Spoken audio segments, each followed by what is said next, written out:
Welcome to ECN Trade Daily Video.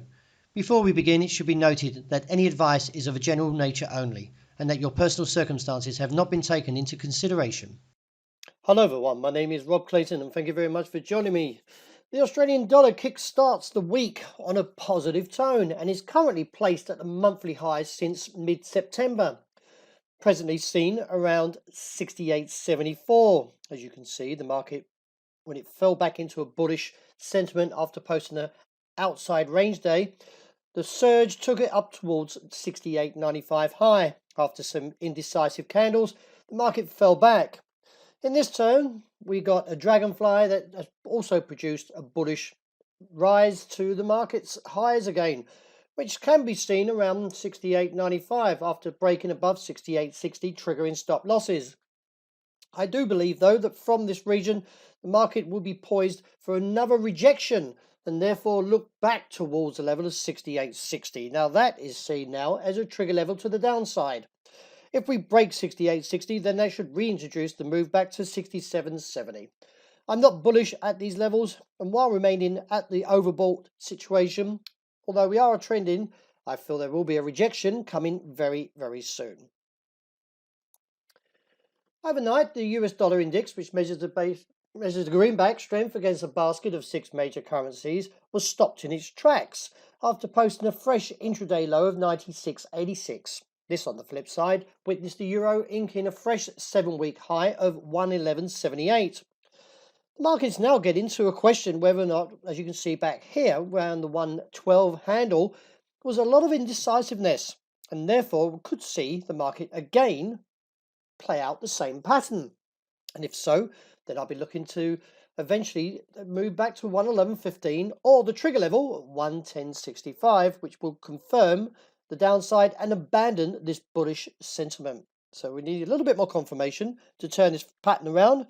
Until then, though, still be on your guard in case we do get a short impulse up towards that 112 figure 15 resistance.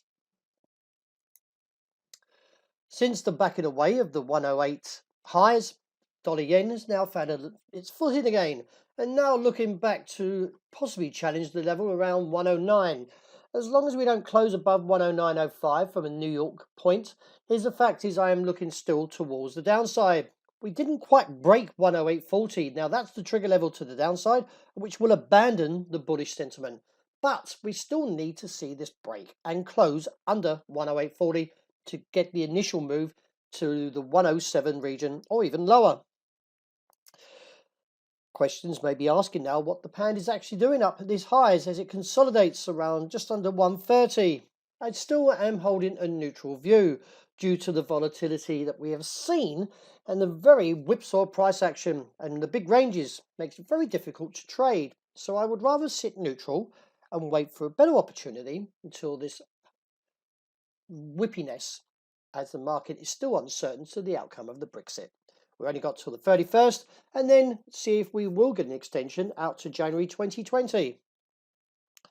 Gold slipped further in the night and now looking towards the level I see around 1,476 to 77.